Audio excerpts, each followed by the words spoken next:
Fala, torcedor do Vozão.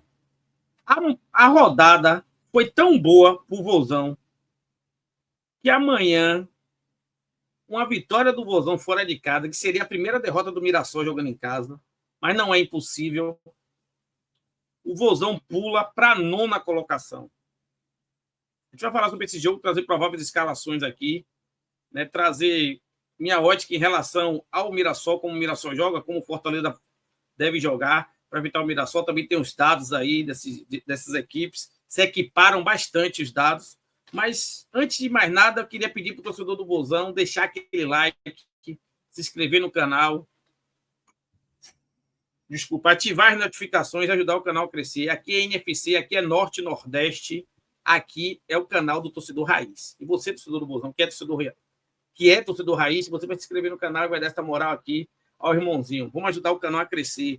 Dá aquela hypada no vídeo também para ajudar o canal mesmo. Então, vamos dar essa moral aí. Aqui é Norte e Nordeste, na cabeça, na veia do coração. Mas vamos falar dessa partida? Velho, a rodada foi boa pro Vozão. A rodada foi muito boa pro Vozão ontem. E a gente aqui, ó, pronto. Tá aqui a tabela. Estamos com 42 pontos. Vasco perdeu, Grêmio, Atlético não jogou, né? Mas o Corinthians perdeu. 45 pontos. Bragantino, 45 pontos. 13 vitórias. Eu falei nono? Não, a gente pode ir para 10º. Porque o Bragantino tem 13 vitórias, a gente ia para 12 vitórias, né? Pronto, a gente chega em 10º. A gente pode chegar em 10º com uma vitória amanhã. Com a vitória contra o Mirassol. Porque a gente vai a 45 pontos, empata com o Corinthians, vai a 12 vitórias, igual o Corinthians, mas nosso saldo de gol, se a gente ganhar de 1-0, nosso saldo é 1, deles é -4. Então a gente empata com o Bragantino, fica uma vitória a menos, mas a gente acaba chegando ali na 10ª colocação, a gente dá um salto ali e entra na zona de classificação de Sul-Americana. Lembrando que aqui, ó, o São Paulo em 8º pode virar G8 caso o Cruzeiro seja campeão da Copa do Brasil ou até mesmo o Fluminense. Então, não está descartado agora. André, você está sonhando demais, eu estou pensando em sair da zona ou em sair de próximo da zona, eu sei. Mas existe a possibilidade, sim. E ela deve ser discutida. Existe a possibilidade, sim. Se ganhar o Mirassol, é impossível? Não. Não é impossível. É difícil ganhar o Mirassol. O Guanais achou a batida perfeita do Mirassol. Tem um time competitivo. Lá no 1º de maio, é um time muito forte. Né? Não perde jogando em casa.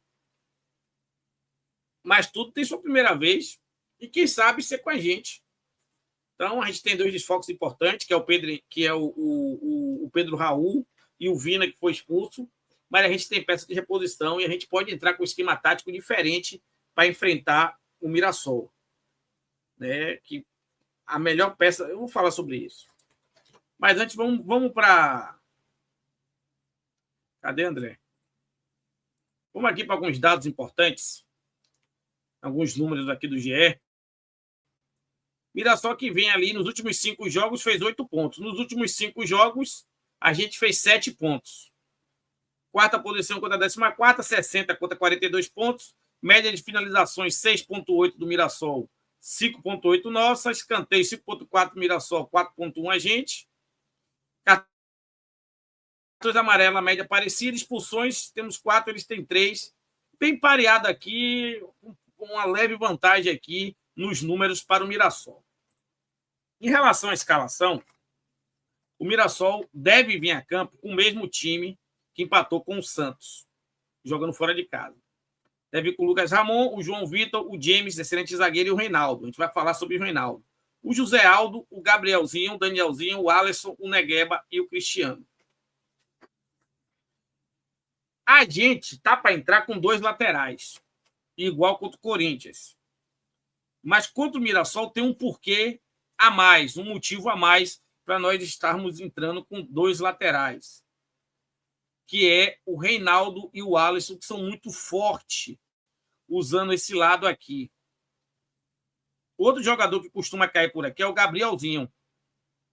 Criar aqui, geralmente eles fazem uma trinca de jogadores aqui para tentar ter vantagem numérica pelo lado do campo.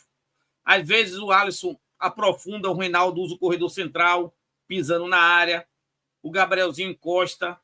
Então, é um time que é muito bem montado, gente. O jogador trabalha bem essa bola, toca bem a bola, tenta ter vantagem numérica onde a bola está, nos pés dele. O José Aldo, o Gabrielzinho, o Daniel não guardam posição no meio de campo. Geralmente os jogos começam no pé do José Aldo. Então alguém tem que marcar o José Aldo nessa saída de bola. Alguém tem que fazer esse trabalho aqui com o José Aldo na saída de bola. E ele inicia a construção de jogada. Negueba aprofunda. Lucas Ramon não apoia muito como o Reinaldo, justamente para fazer uma saída, às vezes com 3.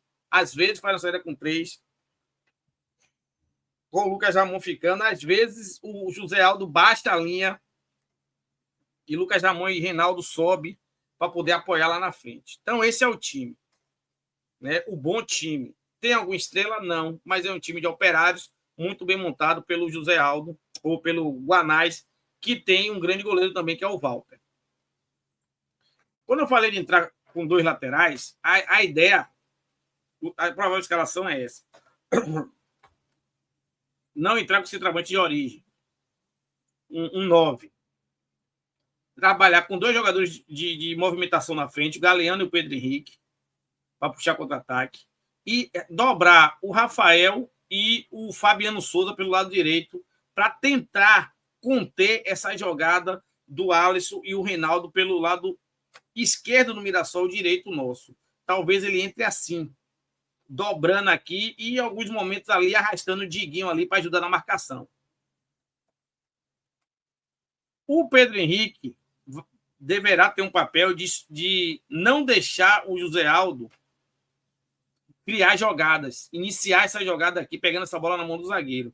O Galeano vai ser o cara que vai trabalhar aqui, ó, no contra-ataque, para receber essa bola em profundidade, para tentar ali no contra-ataque surpreender o Mirassol. Então a provável escalação é Bruno Ferreira, William Machado, Marlon, Fabiano Souza, Zanotello, Dieguinho, Matheus Bahia, Mugni, Rafael Ramos, Galeano e Pedro Henrique, provável 4-4-2, né, com Mugni pela esquerda e o Rafael Ramos pela direita, com Galeano e Pedro Henrique puxando os contra-ataques lá na frente. Eu acho uma ótima escalação, se realmente vier assim. Estou acreditando na vitória do Ceará. Estou acreditando, sim.